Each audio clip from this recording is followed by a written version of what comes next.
interesting times. Today's stories. Lights out in countries across the globe for Earth Hour conservation campaign.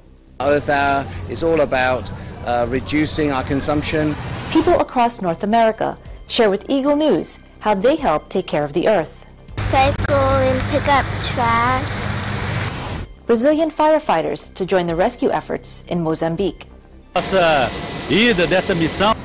In Mexico, despite danger, volcano residents have no plans to leave. Dispuestos a abandonar el lugar. Mexicans react to Trump's newest threat to close the border. El presidente de Estados Unidos está en esa posición de cerrar la frontera. Plus, Guiado calls for a new mass protest. Hay que acelerar el proceso. Ya esto no se aguanta más. And O'Rourke officially joins the U.S. 2020 race, citing this is the moment of truth. And we have an opportunity at this moment, that lifelong love of learning within every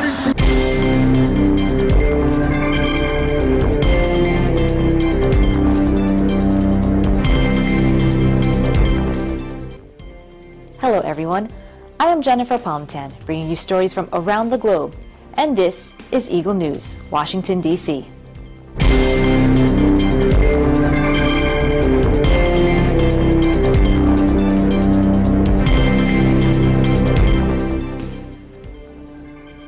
The 13th edition of Earth Hour, organized by the green group WWF, will see millions of people across 180 countries turn off their lights at 8:30 p.m. local time to highlight energy use and the need for conservation.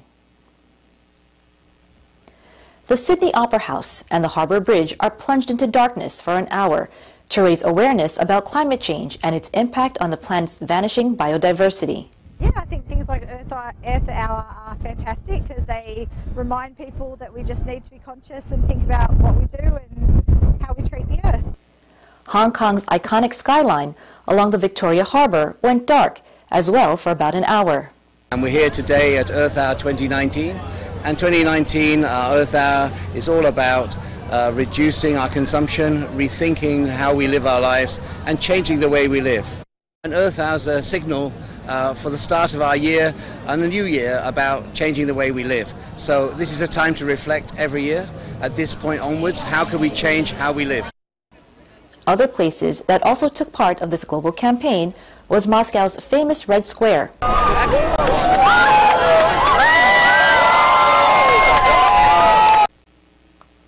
Pakistan's capital, Islamabad.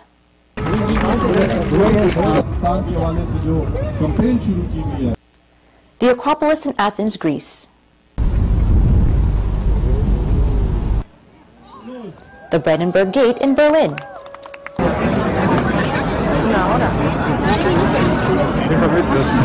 And the Empire State Building in New York City, among others. WWF said, quote, "We are the first generation to know we are destroying the world, and we could be the last that can do anything about it. We have the solutions.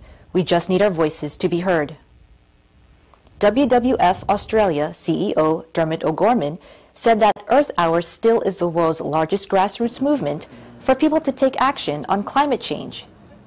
He said it's about individuals taking personal action, but joining with hundreds of millions of people around the world to show that not only do we need urgent action on climate change, but we need to be protecting our planet. The event comes after some of the most dire warnings yet on the state of the Earth's natural habitat and species.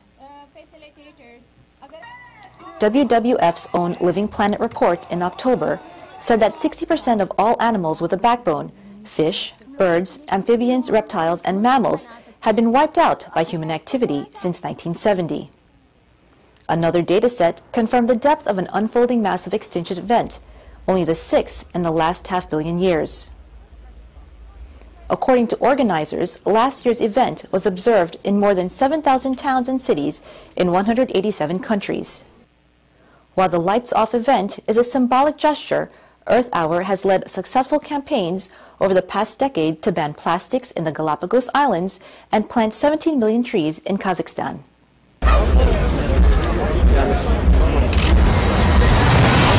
Meanwhile, People across the globe agree that genuine concern for the environment cannot only last an hour. Eagle News spoke to individuals across North America and asked them how they contribute to helping preserve the environment and what they do to encourage those around them to do the same. Here's what they have to say. Take a look. We do a lot of recycling at home, like with our cardboard. We take in our bottles all the time. We try our best to compost too. And to encourage others, we just tell them to do it. It's good for the environment, and it's a good practice, especially for future generations. So I make sure to separate the cardboard with like garbage and food into like recycling and trash. And how I encourage people is I help people do it. And for this hour, I will turn off the lights in my room for 1 hour. For Earth Hour, I'm going to turn off my switch for a whole hour. The things that I do to help preserve the environment are by recycling water bottles, cans, and glass bottles. And I'm also aware of where I throw away my food and where I throw away my trash, and then I also conserve energy. The way that I help others also preserve the environment is by constantly reminding them that there are a lot of ways to actually preserve the environment. Easy stuff just like carpooling and even using reusable containers. I preserve energy mostly because I was trained as a kid to turn off all the lights when it wasn't in use. I preserve water, so when washing dishes, brushing my teeth, and lessening the time in the shower, because who needs that much time in the shower? And also my grandma really helps me out. She encourages everyone to get solar panels, and yeah. So I really see a lot of people littering, and so when I see it and I can control it, I definitely tell them. I definitely go out of my way to throw it away myself if they're too lazy or anything. For example, I went to a concert and this girl was holding her water bottle and she was like, "Do you mind if I put it on the floor?" And I was like, "Nope, I mind. I will throw it away for you."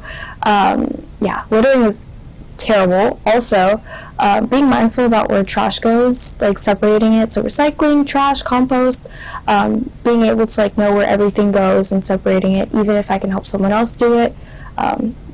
I feel like that is a great impact on everyone else as well. I try my best to recycle as much as I can, and also washing my car when it's raining outside, and also watering my plants in the afternoon. Also trying to prevent people from producing waste littering and throwing trash out in the freeways.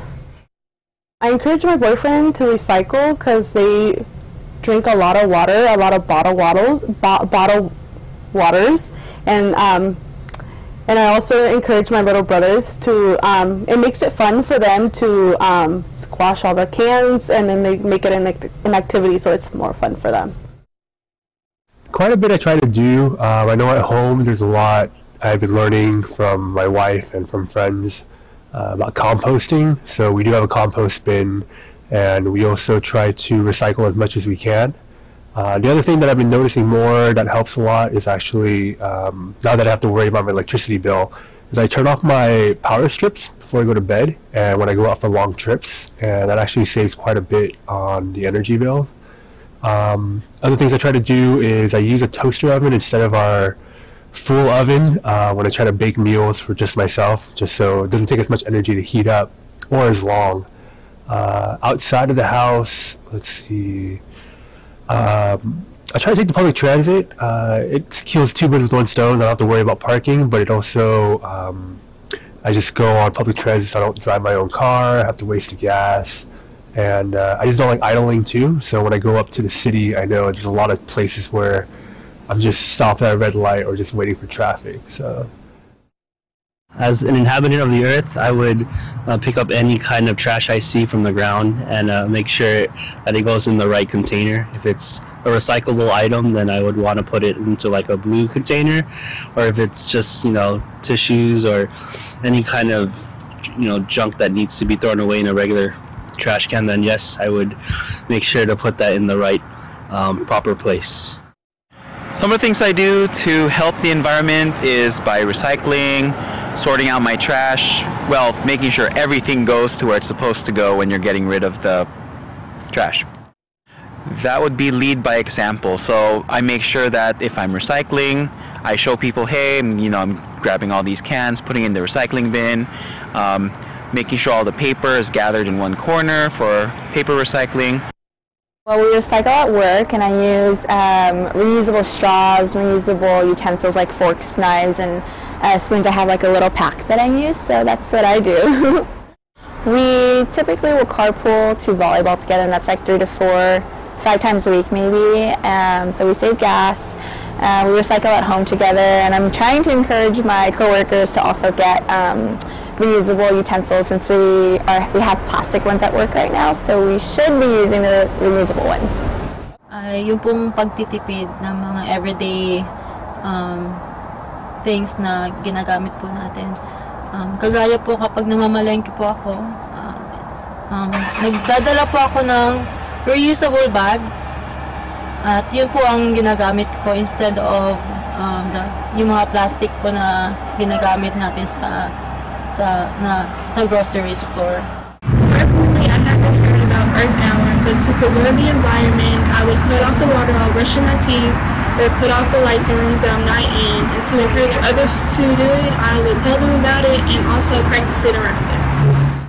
To help to preserve the environment, I'm pretty much what I normally do is put things in a recycle bin where it's needed, plastic where it's needed, papers where it's needed, especially at school. So in order to help others, I would probably be a leader to lead that, and I would pretty much let people know that the environment is needed because it's the earth that we live in. So yeah, I would tell others as well that to preserve the environment, to keep things recycled, and to put things where it's needed. So that's how I would do it, and I would just continue to be a leader to lead others to recycle. I recycle anything that is able to recycle, and when I go grocery shopping, I use reusable bags, stuff like that. Things that you can reuse, like reusable cups and reusable straws, all those things. Here at our job, I typically have the kids collect stuff for like arts and crafts projects instead of going out and buying unnecessary things that you have at home, like toilet paper rolls and like just all stuff like that. They come here and they have them, and you can reuse them and make arts and crafts projects, and typically the parents keep them till like the kids are in their 30s, so you have it for a very long time. To help to preserve the environment, a lot of things I do is recycling. So everybody in our neighborhood has a recycling bin, and we always make sure that at least we try to put effort of filling our recycling bin to the top, because some people don't even use it. Another thing we do is always unplug our electricity stuff. It actually saves us a lot of power and money. So every time we leave, we always try to unplug and stuff like that. How I encourage people is just by trying. It takes one little step to make a difference. So if you don't usually pick up trash, pick up trash. If you don't usually recycle, try recycling. It's actually really rewarding to help the environment, knowing that you live in it, so you want to stay in it. I make sure I never leave the water on while brushing my teeth. That is very important. Also, when I'm in a room, if I leave the room, I make sure to turn off lights. And then turn them back on when I come back in, because that's also important as well. Those are 2 simple things you can do. Also, reusable water bottles are your best friend. Also, bags are really great for storage. So, there are plenty of ways to save the earth if you just think about it and keep it simple. As much as possible, I like to use natural light when I'm in my house. I don't like leaving the lights on at night. I make sure all of them are off before I go to bed. I turn off the faucet when I brush my teeth so I don't waste that water. As much as possible, my parents and I try to recycle when we can. So they're pretty big. We recycle a lot. We try our best to turn the lights off whenever we're done using them. And whenever we go on trips, we unplug TVs and devices. And I encourage my friends to recycle and pick up trash. And I also encourage my friends at church to do the same. Coming up, Brazilian firefighters to join the rescue effort in Mozambique. In Mexico, despite danger, volcano residents have no plans to leave. Mexicans react to President Trump's newest threat to close the border. Plus, Guaido calls for a new mass protest. And O'Rourke officially joins the U.S. 2020 race, citing this is the moment of truth. Eagle News, Washington, D.C. will be right back.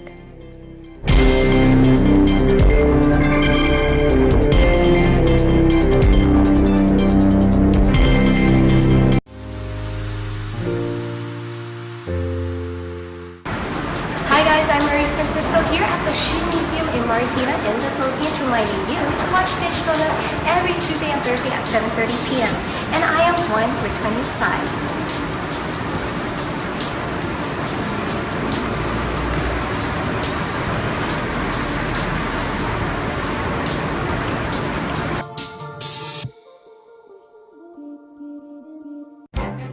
Events happen around us all the time, in our community, in our country, around the world. Events that affect people, move communities, or simply inspire us. Interesting events that people need to know.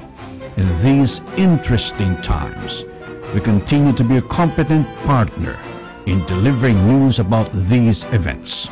Fast, accurate, balanced. Eagle News, because we live in interesting times.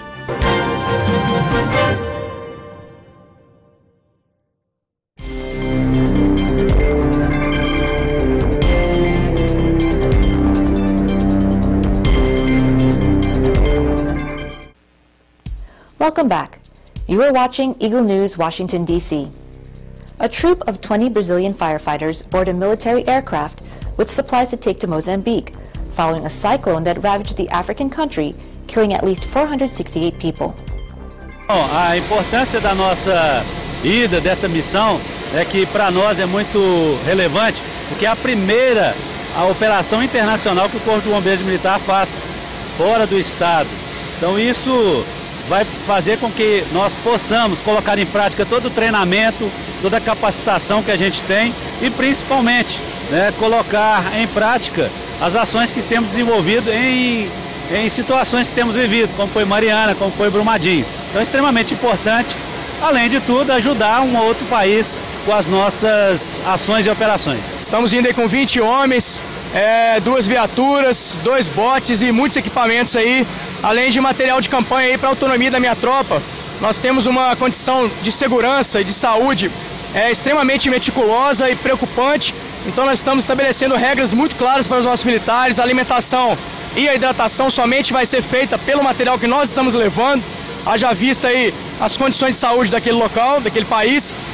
Então nós estamos com uma perspectiva muito boa de chegarmos, já existe uma base, afinal já são 15 dias que o desastre, que o ciclone passou na costa sul-africana. Nós temos aí então uma perspectiva de chegarmos e avaliar onde é necessária essa atuação nossa. The UN Food and Agricultural Organization on Friday launched an appeal for $19 million in short-term aid for farmers, fishers, and other food producers in cyclone-hit Mozambique, one of the world's poorest countries. An FAO statement said that 3 groups in the 3 southern African countries hit by Tropical Cyclone Idai, Mozambique, Malawi, and Zimbabwe, are under severe threat.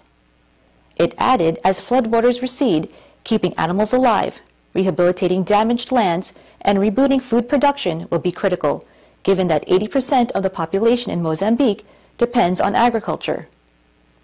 The cyclone devastated the provinces of Manica and Sofala, which normally account for 1/4 of the nation's cereal production. The FAO estimates that $19 million would provide 3 months' support for local populations.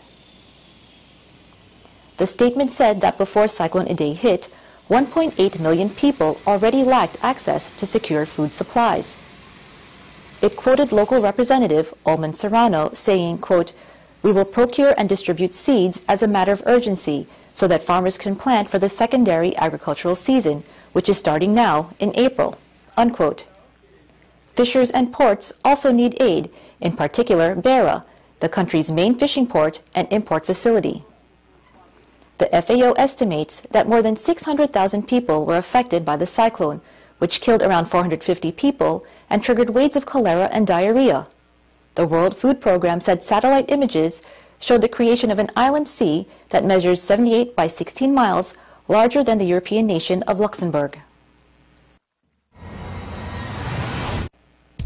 Residents of Mexico's Santiago Chalincila have no plans to leave their village, which is located next to the Popocatépetl volcano, despite Mexico raising the warning level for the volcano to one step shy of a red alert, after it repeatedly spewed ash, smoke, and lava into the air. Todos los habitantes de aquí del pueblo no están dispuestos a abandonar el lugar. No. La mayoría de la gente de aquí de este pueblo dice lo que Dios diga. Ajá. Si es necesario de morir junto al volcán, aquí nos vamos a quedar, aquí nos vamos a morir todos. Pero de que abandonemos el lugar, no. Pues hasta ahorita no, nomás nos han dicho pues que estemos en calma, que no nos vayamos a alarmar, que ellos van a ir paso por paso, nos van a ir dando indicaciones que hay que seguir. Es lo único que nos han dicho. Cuando vamos al campo y inhalamos, sí, como que arden los ojos, la garganta. Ajá. Pero los que vinieron ayer, las autoridades nos dijeron que mantengamos tapado el agua, que procuráramos no tocar mucho, por ejemplo, la arena, que juntarlo, barrerlo, para que como ahorita que hace viento no lo huele.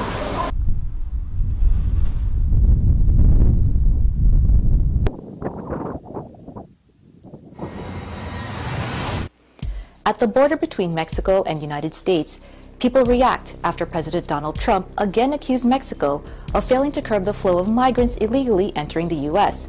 and threatened to close the border next week unless something changes. Si el presidente de Estados Unidos está en esa posición de cerrar la frontera, claro que va a generar más problemas porque se van a endurecer las políticas migratorias de Estados Unidos. Va a haber consecuencias donde la misma policía migratoria pudiera violentar derechos de las personas. Esto conlleva pues las decisiones no tan inteligentes que se han tomado a nivel federal de ir frenando a estas caravanas de migrantes que vienen hasta la frontera a toparse con un muro, porque no hay visas para ellos, no los quieren recibir en Estados Unidos, esa es la triste realidad. Y bueno. Muy mal, porque es un prejuicio tanto para la ciudad del Paso como para los juarenses, porque somos dos ciudades hermanas y tenemos mucho comercio. Por ejemplo, yo tengo necesidad de ir y por eso estoy aquí. Si no hubiera necesidad, yo no estaría aquí. Para nada, pero es una necesidad de todos los que estamos aquí de pasar. Pues son puras fregaderas, es que no puedes cerrarlas básicamente, porque pues hay personas como nosotros que trabajamos y pues vivimos acá, y pues hay otras personas que pues vienen de visita a ver a sus familias. Trump's latest tweets ramp up the tension between the neighbors, putting a specific time frame to his repeated threats to shut the border, one of the busiest in the world. He tweeted, quote, "If Mexico doesn't immediately stop all illegal immigration coming into the United States through our southern border, I will be closing the border or large sections of the border next week," unquote. This would be so easy for Mexico to do, but they just take our money and talk. Mexican President Andrés Manuel López Obrador said he did not want to be drawn into a confrontation on the issue. He told a crowd of supporters in the eastern city of Costa Rica, where he launched a new series of social programs, Donald Trump has his own way of seeing things. He said, quote, "I want to make it clear that we are not going to fight with the United States government. Peace and love," unquote. But the leftist leader also added, people in Central America don't have any options, so they set out looking for a way to earn a living. It is a human right.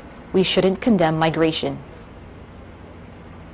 Earlier, López Obrador reiterated that Mexico is in fact working to fight illegal immigration. All this talk of migrant caravans and such is related to politics and the U.S. election campaign. That is why I'm not going to get into it, he said, as he told a news conference prior to Trump's latest tweets on closing the border. Mexican Foreign Minister Marcelo Ebrard answered Trump's tweets with one of his own, saying his country does not act based on threats. Ebrard said, quote, "We are a great neighbor. Just ask the 1.5 million U.S. citizens who have chosen to call our country home, the largest such community outside the United States." Venezuela opposition leader Juan Guaidó calls for a new mass protest on April 6th to complete the first phase of the Operation Freedom during a rally in the state of Miranda. Y lo que sí les digo, hay que acelerar el proceso. Ya esto no se aguanta más. Y todos lo sabemos. Ya basta. Así que el próximo 6 debemos completar la primera fase de Operación Libertad. Acelerar el proceso de salida de este régimen corrupto. Queremos un cambio, queremos un nuevo país, queremos libertad para Venezuela, ya estamos cansados. Maduro, ya, escucha, entiéndelo, vete, ya, no te queremos. Sí, confío plenamente porque sumamos 60 países que nos están ayudando y la primera potencia del mundo, que es Estados Unidos. Nuestra primera dama fue recibida allá y por eso vamos a salir y estamos saliendo de la dictadura de Nicolás.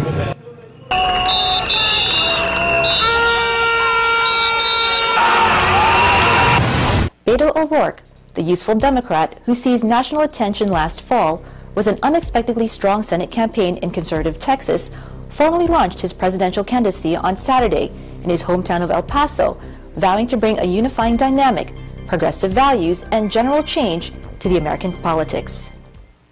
We also know that our children and the church children and the generations that follow them are depending on us now at this moment. This is our moment of truth. Speaking from a spot only blocks from the border with Mexico, he underscored some of his most vigorous differences with the man he hopes to succeed in the White House, Donald Trump, without ever naming the U.S. president.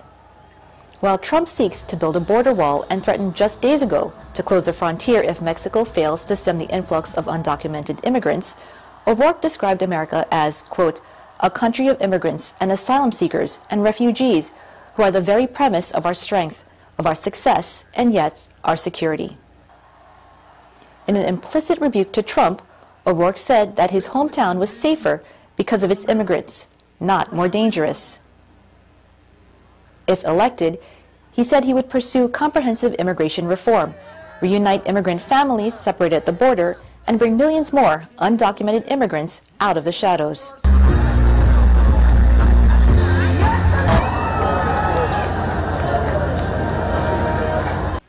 That is today's Eagle News Washington, D.C. Join us tomorrow for stories that matter to you.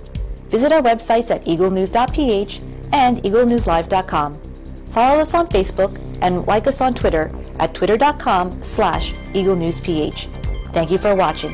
I am Jennifer Polentan and I am 1 with 25.